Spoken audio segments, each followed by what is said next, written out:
क्या महसूस हो रहा है कि जो इस देश ने 70 साल में बनाया उसको 8 साल में खत्म कर दिया गया है। आज हिंदुस्तान में लोकतंत्र नहीं है। आज हिंदुस्तान में 4 लोगों की डिक्टेटरशिप है।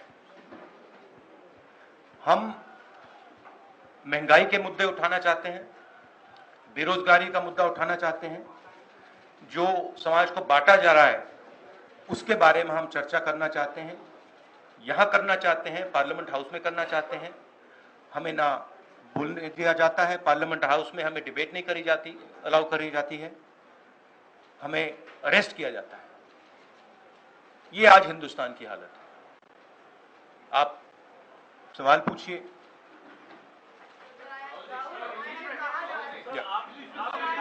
In English. Look, what we are witnessing, is the death of democracy. That's what India is witnessing. What India has built, brick by brick, starting almost a century ago, is basically being destroyed in front of your eyes. All of you know it. The whole of India knows it. Anybody who stands against this idea of the onset of dictatorship, doesn't matter who he is, where he comes from, which state, which religion, male, female, he is viciously attacked, put in jail, arrested, beaten up. One second.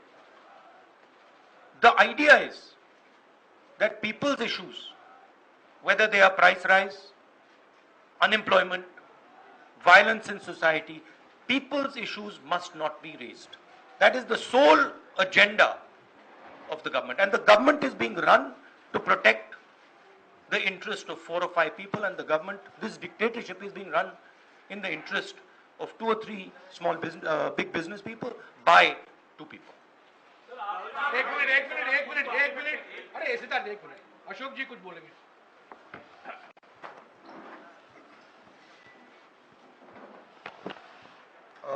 Rahul ji ने जो कहा उसका आप समझ रहे हैं कि देश में क्या हालात हैं। किसी ने हमने कल्पना नहीं की थी कि कभी ये वक्त भी आएगा जब डेमोक्रेसी समाप्त होते हुए देखना पड़ेगा लोगों को। जिस रूप में धज्जियां उड़ रही है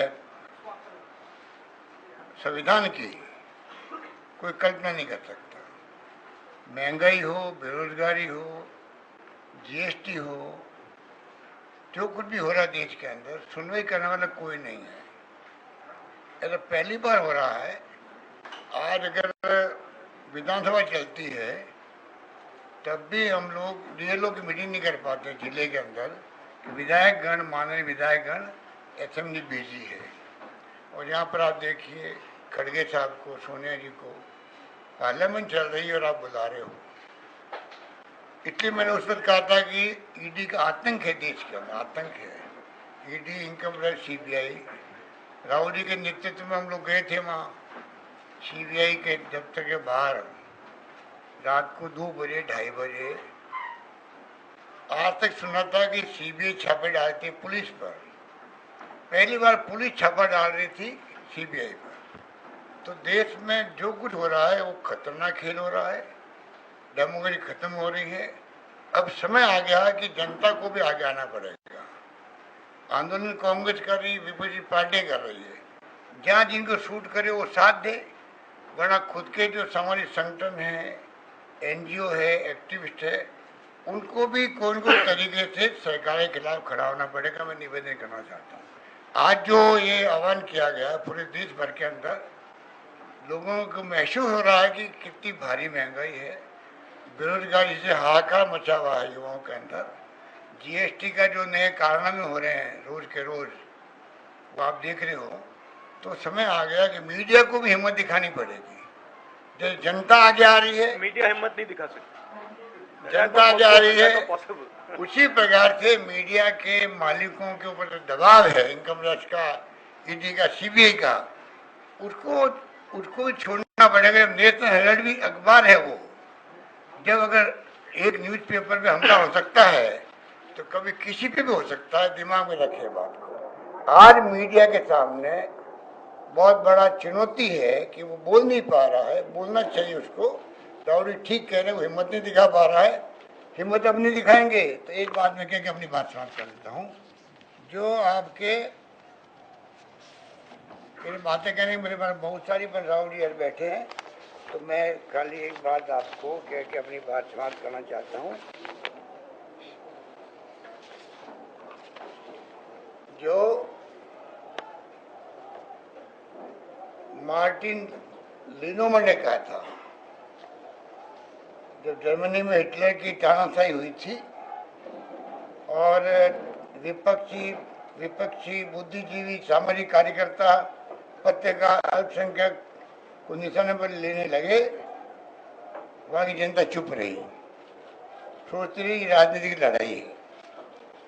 45 में जब जर्मनी हिटलर की तानाशाही चलने के कारण पूरा बर्बाद हो गया जर्मनी, वहां के लोगों को बहुत पछताना पड़ा। अगर समय रहते हुए लोकतंत्र के लिए आवाज उठाई जाती तो शायद देश बर्बाद नहीं होता। बाकी तो आगे बातें कहने को बहुत सारी है, उन्होंने बहुत सारी बातें कही है। कहने का मतलब आज अगर चुप रहेंगे तो हमें इतिहास माफ नहीं करेगा, ये मैं कहना चाहता हूँ निवेदन का। एक बात कह के मैं फिर बात खत्म करता हूँ। पंडित नेहरू और जो जमाना था उस जमाने का, उनको मैं याद दिलाना चाहता हूँ मोदी जी को और इनके आरएसएस के इनके आकाओं को। राष्ट्रीय ध्वज जो है, एक पैरा पढ़ के मैं बात करूंगा।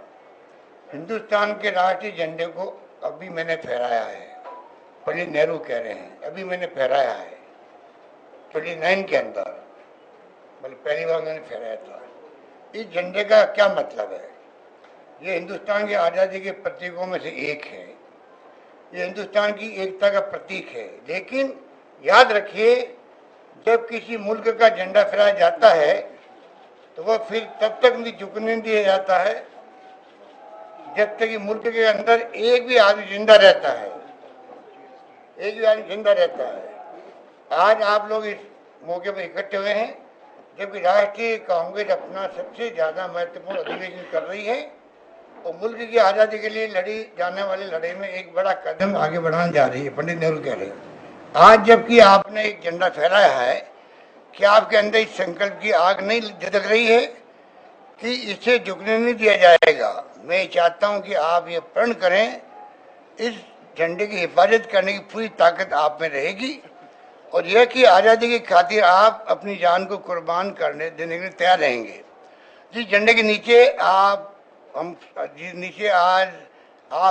खड़े हैं, जिसको आपने अभी सलामी दी है, वह किसी एक जमात का नहीं है, ये एक देश का झंडा है। अब तक अगर आपने किसी खास जमात के लिए मुल्क को नुकसान पहुंचाते हुए काम किया है तो आप गलती पर थे। वे सभी लोग जो आज इस झंडे के नीचे खड़े हैं हिंदुस्तानी है, न हिंदू है न मुसलमान है, बल्कि हिंदुस्तानी है। जिन स्वयंसेवकों ने आज इस झंडे को सलामी दी है उन्हें इसकी इज्जत रखने के लिए अपनी जान तक देने के लिए तैयार रहना होगा। एक बार फिर याद रखिए कि जबकि ये झंडा फहराया जा चुका है, ये तब तक नहीं झुकने पाए जब तक कि एक भी हिंदुस्तानी मर्द, औरत या बच्चा हिंदुस्तान में रहता है। आप बताइए, 29 के अंदर पंडित नेहरू ने पहली बार झंडा फहराया था। अमृत महोत्सव मना रहे हैं, 75 साल में कभी झंडे की बात की इन लोगों ने? उपलब्धि 75 साल में किसकी कोई बात हो रही है उसकी? आप क्या चाहते हो, देश को किस दिशा में लेना चाहते हो? धीरे धीरे देश समझ रहा है। इसलिए मैं कहना चाहूँगा जो समस्या हमारे सामने चुनौती भरी है, हम सबको आगे आना पड़ेगा। मेरा निवेदन यही है। धन्यवाद। एक minute Siddharth, one by one. और डेमोक्रेसी में जो भी टूल्स होते हैं किसी इशू को उठाने के लिए, आपने संसद में चर्चा करा दी, सरकार के कई लोगों ने बोला, उन्होंने महंगाई है मानने से इनकार कर दिया, आपने गांधी जी की प्रतिमा के सामने प्रोटेस्ट कर लिया, आप सड़क पर हैं। क्या वजह आपको लगती है कि सरकार प्रेशराइज नहीं हो, सरकार के ऊपर दबाव नहीं बन रहा है? क्या इसलिए कि वो चुनाव जीत जाते हैं? क्या इसलिए कि जनमत उनके साथ है? क्यों प्रेशर नहीं पड़ रहा है? करेक्टिव मेजर्स क्यों नहीं ले रही गवर्नमेंट? जैसे मैंने पहले कहा, जो ऑपोजिशन डेमोक्रेसी में, लोकतंत्र में लड़ती है वो इंस्टीट्यूशंस के बल पे लड़ती है। मतलब जो देश का लीगल स्ट्रक्चर होता है, जुडिशियल स्ट्रक्चर होता है, जो देश का इलेक्टोरल स्ट्रक्चर होता है, जो देश की मीडिया होती है, उसके बल पर ऑपोजिशन खड़ी होती है। वो सब जो इंस्टीट्यूशंस हैं वो सब के सब सरकार को पूरा सपोर्ट दे रहे हैं। क्यों? क्योंकि सरकार ने अपने लोग इंस्टीट्यूशंस के अंदर बैठा रखे हैं। हिंदुस्तान का आज हर इंस्टीट्यूशन इंडिपेंडेंट नहीं है। हिंदुस्तान का हर इंस्टीट्यूशन आज आरएसएस के कंट्रोल में है। आरएसएस का एक व्यक्ति हर इंस्टीट्यूशन में बैठा है। तो हम एक राजनीतिक पार्टी से नहीं लड़ रहे हैं, हम हिंदुस्तान के पूरे इंफ्रास्ट्रक्चर के खिलाफ लड़ रहे हैं। जब हमारी सरकार होती थी, इंफ्रास्ट्रक्चर न्यूट्रल रहता था, हम इंफ्रास्ट्रक्चर को कंट्रोल नहीं करते थे। 2 राजनीतिक पार्टियों की लड़ाई होती थी, 3 राजनीतिक पार्टियों की लड़ाई होती है। आज इंफ्रास्ट्रक्चर सरकार का पूरा एक पार्टी के साथ है। फाइनेंशियल इंफ्रास्ट्रक्चर उनके साथ है। अगर कोई दूसरी पॉलिटिकल पार्टी को सपोर्ट करना चाहे, उस पर ईडी लगा दी जाती है, सीबीआई लगा दी जाती है, धमकाया जाता है, डराया जाता है। तो फाइनेंशियली मोनोपोली है बीजेपी की, आरएसएस की, इंस्टीट्यूशनली मोनोपोली है। इसलिए ऑपोजिशन इफेक्टिवली, अग्रेसिवली खड़ी हो रही है, बट इंपैक्ट जो होना चाहिए वो दिख नहीं रहा है। सर, आप पार्लियामेंट में जब प्राइस पर चर्चा हो रही थी, वित्त मंत्री ने रिप्लाई दिया और कहा कि ये माना कि हाँ महंगाई है, लेकिन उतनी नहीं है कि यूपीए सरकार के वक्त 7% इन्फ्लेशन रेट है, लेकिन this is just complete nonsense. आज सबसे ज्यादा अनएम्प्लॉयमेंट हिंदुस्तान में, महंगाई बढ़ती जा रही है, गैस सिलेंडर की प्राइसेस बढ़ती जा रही हैं। पता नहीं, शायद मतलब फाइनेंस मिनिस्टर को मतलब ये आंकड़े दिख ही नहीं रहे हैं, या उनको बताया गया है कि बस बोलते जाइए, बट ये रियलिटी नहीं है। आप किसी भी कस्बे में चले जाइए, किसी भी गांव में चले जाइए, किसी भी शहर में चले जाइए, पूछिए महंगाई की क्या हालत है, आपको बताएंगे कि सबसे ज्यादा आज महंगाई है। तो देखिए, रियलिटी एक है और परसेप्शन एक बनाया जाता है। ठीक है, कहते हैं स्टार्टअप इंडिया, ठीक है, पूरा ट्रांसफॉर्मेशन कर दिया। आप मुझे दिखाओ स्टार्टअप इंडिया है कहां? स्टार्टअप इंडिया लोगों को फायर कर रहा है, निकाल रही है स्टार्टअप्स, लोगों को सड़क पे फेंक रही हैं। कोविड में हिंदुस्तान में कोई नहीं मरा। हेल्थ मिनिस्टर आपको कहेंगे कि हिंदुस्तान का परफॉर्मेंस दुनिया के सब देशों से बेहतर था। यूएन आपको कह रहा है कि 5 million people have died, Hindustan की सरकार कह रही है नहीं, वो झूठ बोल रहे हैं। गुजरात में आप जाएंगे, वहां पे मतलब लाशों के ढेर लग गए थे। गंगा में आपने देखा लाखों लोग मरे, मगर नहीं, हिंदुस्तान की सरकार कहती है ये सच्चाई नहीं है। बेरोजगारी बढ़ती जा रही है, हिंदुस्तान की सरकार कहती है सच्चाई नहीं है। महंगाई बढ़ती जा रही है, हिंदुस्तान की सरकार, उनकी जो फाइनेंस मिनिस्टर हैं, कहते हैं नहीं। पूरा कम्युनिकेशन स्ट्रक्चर उनके हाथ में।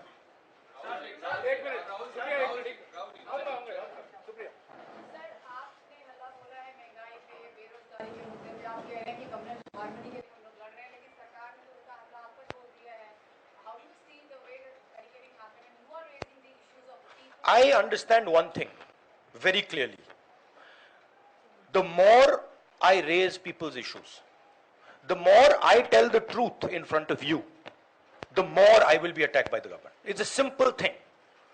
जितना मैं सच्चाई बोलूंगा, उतना मेरे ऊपर आक्रमण होगा। मेरी प्रॉब्लम यह है कि मैं सच्चाई बोलता हूं, मैं डरता नहीं हूं।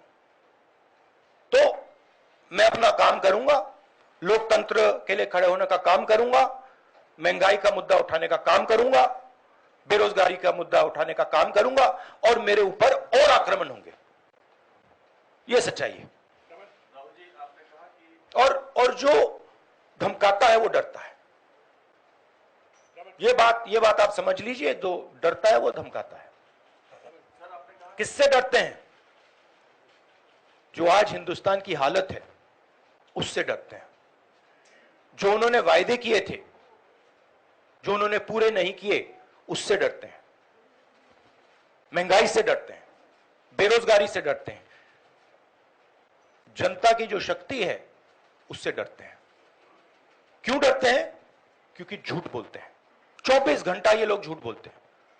बेरोजगारी नहीं है, प्राइस राइज नहीं है, चाइना नहीं आया।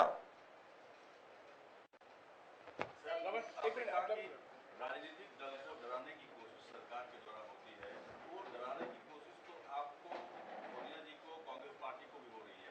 उस डर को किस तरीके से मुकाबला करेंगे? डर है ही नहीं, मुकाबला करने की क्या जरूरत है ही नहीं डर। किस चीज से डरना? डर नहीं। एक मिनट मौसम मैं आ रहा हूँ।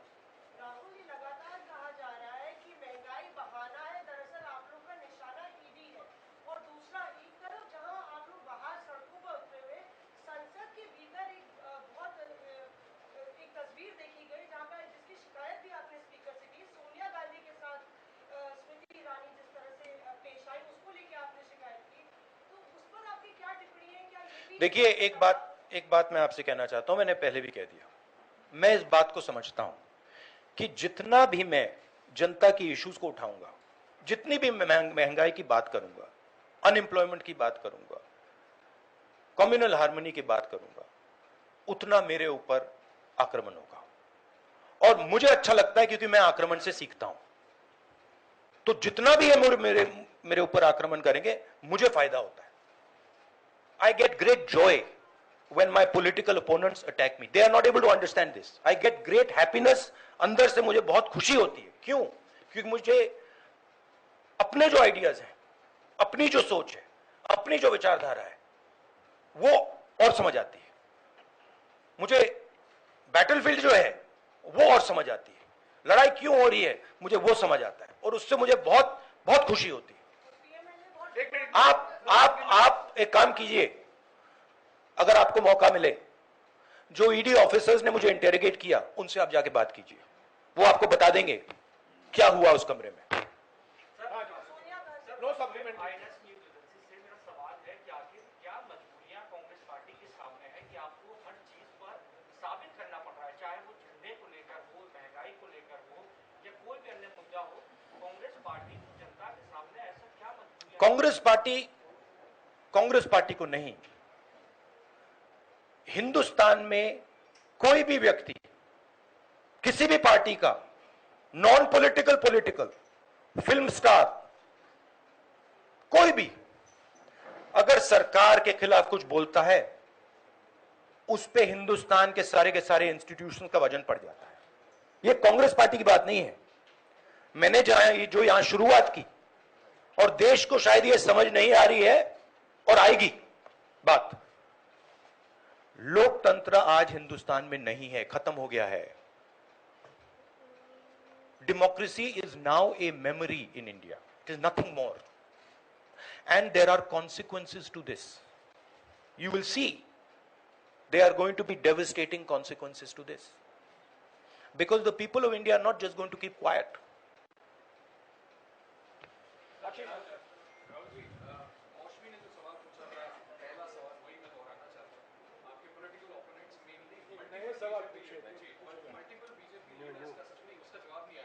किसका नहीं जवाब है?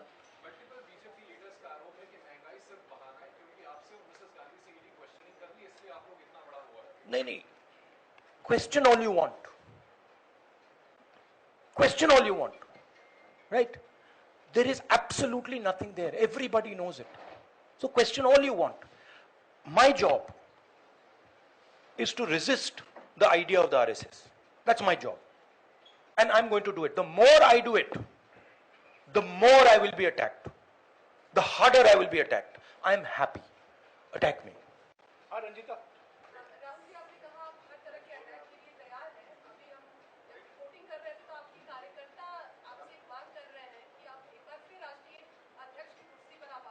देखिए, ये प्रेस कॉन्फ्रेंस आप डिस्ट्रैक्ट करने की कोशिश मत कीजिए, ठीक है? सीधी सी बात है, ये प्रेस कॉन्फ्रेंस महंगाई, बेरोजगारी और देश में जो आज हालत है उसके बारे में है। तो अब उसके बारे में बात करते हैं, क्योंकि वो हिंदुस्तान की जनता के लिए सबसे जरूरी मुद्दा है। सर, सोनिया गांधी ने कहा कि मैं इंदिरा गांधी की बहू हूं, किसी से नहीं डरती। आपने कहा कि मैं नरेंद्र मोदी से नहीं डरता।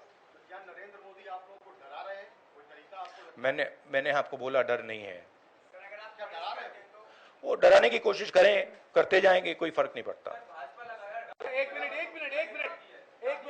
एक व्यक्ति सवाल पूछेंगे प्लीज। नहीं, देखिए, ये एक बात समझिए, ये गांधी परिवार पे अटैक क्यों करते हैं? ये गांधी परिवार पे इसलिए अटैक करते हैं क्योंकि हम एक विचारधारा के लिए लड़ते हैं, और हमारे जैसे देश में करोड़ों लोग हैं। हम लोकतंत्र के लिए लड़ते हैं, हम कम्युनल हार्मनी के लिए लड़ते हैं, और सालों से लड़ रहे हैं। यह सिर्फ मैंने नहीं किया, सालों से हो रहा है। जान दी है मेरे परिवार ने। यह हमारी जिम्मेदारी है, रिस्पॉन्सिबिलिटी है, जो भी आप कहना चाहो, क्योंकि हम इन विचारधाराओं के लिए लड़ते हैं। जब हिंदुस्तान को बांटा जाता है, हिंदू मुसलमान को लड़ाया जाता है, हमें दर्द होता है। जब किसी को दलित कह के मारा जाता है, पीटा जाता है, हमें दर्द होता है। जब किसी महिला को पीटा जाता है, हमें दर्द होता है। इसीलिए हम लड़ते हैं। ये एक परिवार नहीं है, ये एक विचारधारा है। मैं गुजारिश करूंगा, एक एक करके सवाल पूछिए, सबको मौका दिया जाएगा। राहुल जी यहाँ बैठे हुए हैं, सबके सवाल देंगे, और इनके सामने कोई टेलीप्रॉम्प्टर भी नहीं है। हाँ, सामिया।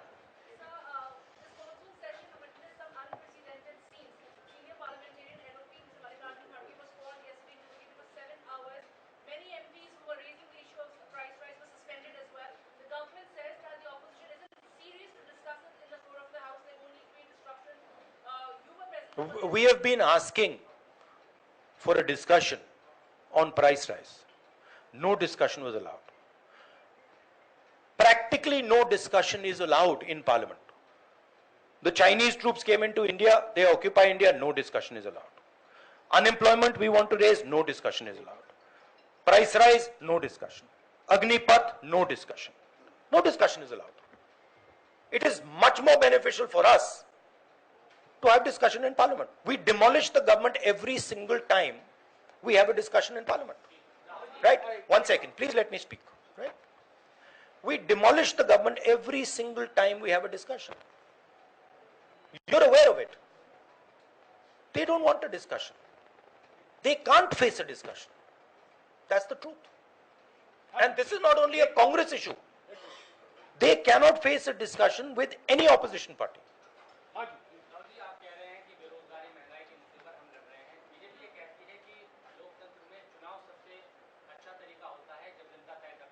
हाँ, हिटलर भी चुनाव जीत के आया था। हाँ, हिटलर भी चुनाव जीत जाता था।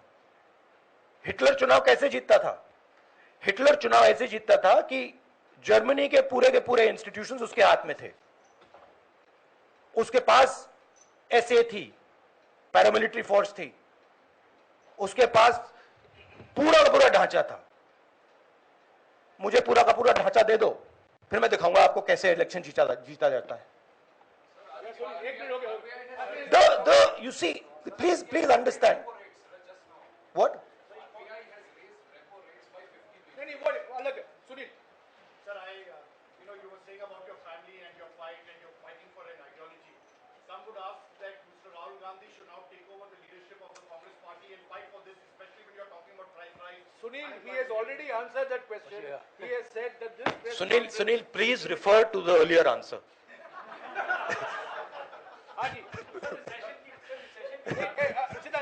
I will please refer to that one. It is there. You can look at the video. First round में सबको मौका देना। You can look at the video nicely, and it's all there. Sunil, no supplementary please. हाँ please.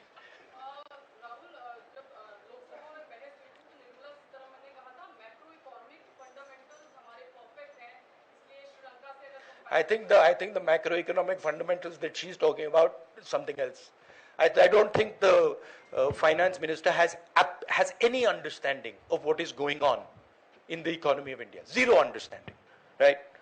She is there as a mouthpiece. She has absolutely no understanding. If she had understanding, we would not be in the situation we're in, right? The entire job creation system of India has been destroyed. Small and medium businesses have been wiped out. We have a GST which is a disaster. Please go and ask any state and they will tell you this GST is a disaster, right?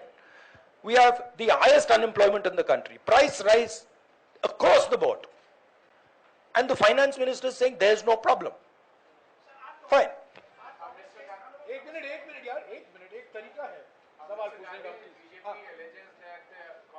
आपको मौका दूंगा। आप उसको attack करते हैं, फिर आप चले जाते हैं पार्लियामेंट से बाहर और बीजेपी कहती है वो Congress is not participating in the discussion.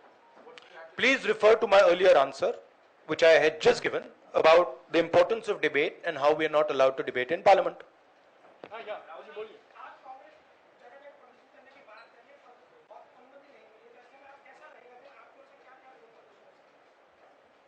अब देखेंगे,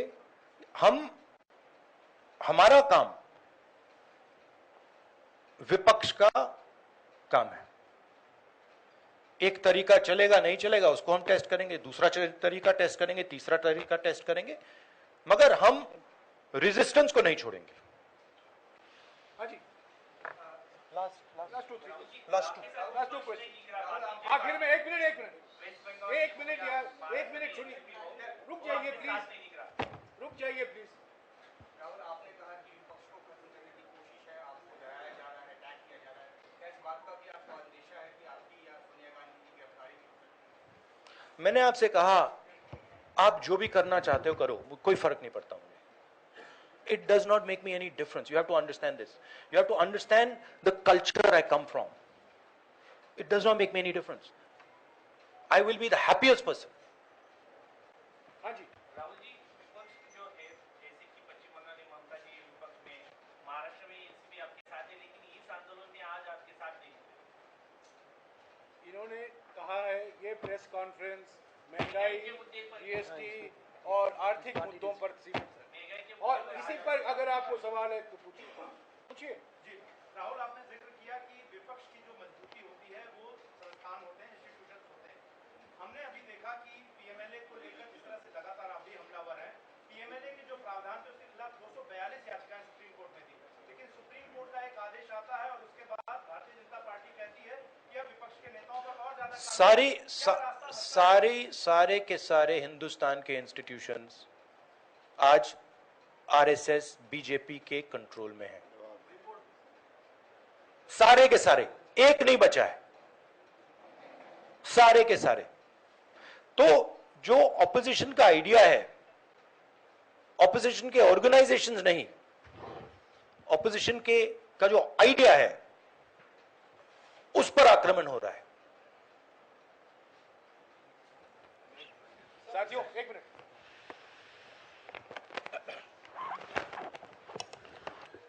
साथियों जैसा कि आप जानते हैं अभी 24 नंबर अकबर रोड से प्रधानमंत्री निवास तक एक मोर्चा निकाला जाएगा। 11 साढ़े 11 बजे को पार्लियामेंट से राइजीना हिल तक एक प्रदर्शन होगा। ये आज का कार्यक्रम है।